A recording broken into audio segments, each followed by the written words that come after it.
ഈ chronic bachelor കണ്ടു. അത് കഴിഞ്ഞിട്ട് ഈ പറഞ്ഞ ഒരു സൗഹൃദം തുടങ്ങുന്നത് എങ്ങനെയാണ്? അന്ന് ആദ്യമായിട്ട് കാണുന്നുള്ളൂ, ഒരു ആരാധകനായിട്ട് പുറത്തുനിന്ന് പോകുന്ന ഒരാളാണ്. ആദ്യമായിട്ട് ഒരു ലൊക്കേഷനിൽ പോകുന്നു, നമുക്ക് കാണുന്നു, പരിചയപ്പെട്ടു. പിന്നീട് എങ്ങനെയാണ് ആ ഒരു സൗഹൃദത്തിലേക്ക് എത്തുന്നത്? എങ്ങനെയാണ് സൗഹൃദം നിൽക്കുന്നത്? മമ്മൂക്കാന്റെ വീട്ടിൽ ഞാൻ പോകാറുണ്ട് ഇടയ്ക്കിടയ്ക്ക്. പനമ്പൂരിലെ വീട്ടിൽ ഇടയ്ക്കിടയ്ക്ക് പോകാറുണ്ട്. അപ്പോൾ ഒരു ദിവസം പോയപ്പോൾ മമ്മൂക്ക അവിടെയല്ല, മമ്മൂക്ക മൂന്നാറിൽ ടൂർ പോയിരിക്കുക. അതായത് ഇതേപോലെ നമുക്കൊന്ന് കാണാം എന്നുള്ളതിൽ പോകുന്നതാണ്. അപ്പോൾ ഉമ്മ ഉണ്ട് അവിടെ.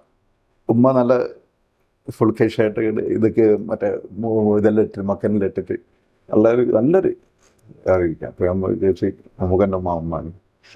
പിന്നെ മമ്മൂക്ക ഇവിടെ ഊട്ടി പോയിരിക്കാം മോനെന്ന് പറഞ്ഞു. ഊട്ടിയിലെ മൂന്നറ അങ്ങനത്തെ പേര് പറഞ്ഞു.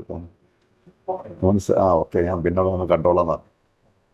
ആ ഉമ്മ, മമ്മൂക്കൻ്റെ ഉമ്മ മരണപ്പെട്ട സമയത്ത് ഞാൻ വീട്ടിൽ പോയിരുന്നു.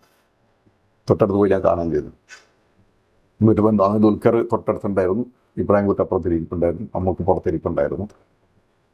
അത്തരത്തിലൊരു ബന്ധം ആസ്വദിച്ച് എന്നെ കണ്ട നമുക്കൊക്കെ ഇപ്പോൾ അറിയാം ഞാൻ എന്താണ്, ഇങ്ങനെയാണ് വന്ന് അറിയാം. ആ ഒരു എവിടെ കണ്ടാലും എന്നെ നോക്കും നമുക്ക്. ഞാൻ ചിലപ്പോൾ ഇടയ്ക്കിടയ്ക്ക് ലൊക്കേഷനിൽ പോകാറുണ്ട്, ഇടയ്ക്ക് പോകാറുണ്ട്, സമയം കിട്ടുമ്പോൾ പോകാറുണ്ട്. പോയാലും നമ്മൾ ശ്രദ്ധിക്കണം. പിന്നീട് പലപ്പോഴും കണ്ടാണ് ഒരു പരിചയം ആയത്. കണ്ട് പുള്ളിയുടെ മനസ്സിൽ നമ്മളെപ്പോഴും ആ ഒരു മുഖം എപ്പോഴും ഉണ്ടാവും. അത് തുറന്നു പോകും. പിന്നെ മമ്മൂക്കാൻ്റെ മോളെ കല്യാണത്തിലെല്ലാം മമ്മൂക്കാനെ ക്ഷണിക്കെല്ലാം പ്ലാനിട്ടതാണ്. അപ്പം ഒരാൾ പറഞ്ഞു ക്ഷണിച്ചത് കല്യാണം, എൻ്റെ മോളുടെ കല്യാണത്തിന്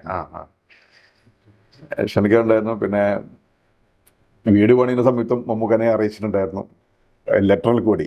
ഞാൻ ലെറ്ററൊക്കെ പരമ്പരയിലൊക്കെ കൊണ്ട് കൊടുത്തിട്ടുണ്ടായിരുന്നു ഇത് കാണാൻ വേണ്ടിയിട്ട്. ലാലേട്ടനായിട്ടുള്ള പരിചയം എങ്ങനെയാണ് തുടങ്ങുന്നത്? ലാലേട്ടനായിട്ടുള്ള പരിചയം ഞാൻ ഈ ഗോകുലം പാർക്ക് വെച്ചൊരു സിനിമയിൽ ഷൂട്ടിംഗ് ഉണ്ടായിരുന്നു. ആ സിനിമ ലൈലാവൂലേ, അങ്ങനത്തെ ജോഷ് സാറിന്റെ സാർ ആ ലൊക്കേഷൻ വെച്ചിട്ട് ലാൽ സാറിന് അടുത്ത് വരുന്നത്, തൊട്ടടുത്ത് വരുന്ന ആ ലാലേട്ടൻ സെക്യൂരിറ്റി ഒക്കെ ഉണ്ട്. പക്ഷേ എന്നാലും നമ്മളവിടെ പോയി അടുത്ത് ആരും നമ്മൾ തടഞ്ഞിട്ടൊന്നുമില്ല എന്ന് ഫോട്ടോസിലെടുത്ത് ഒരാൾക്കോടെ ഫോട്ടോസ് എടുപ്പിച്ചത്. പക്ഷെ ആ ഫോട്ടോ കലങ്ങിപ്പോയി, അവനക്ക് എടുക്കാൻ അറിയില്ലാത്തതുകൊണ്ട് ഫോട്ടോ ക്ലിയർ കിട്ടിയില്ല.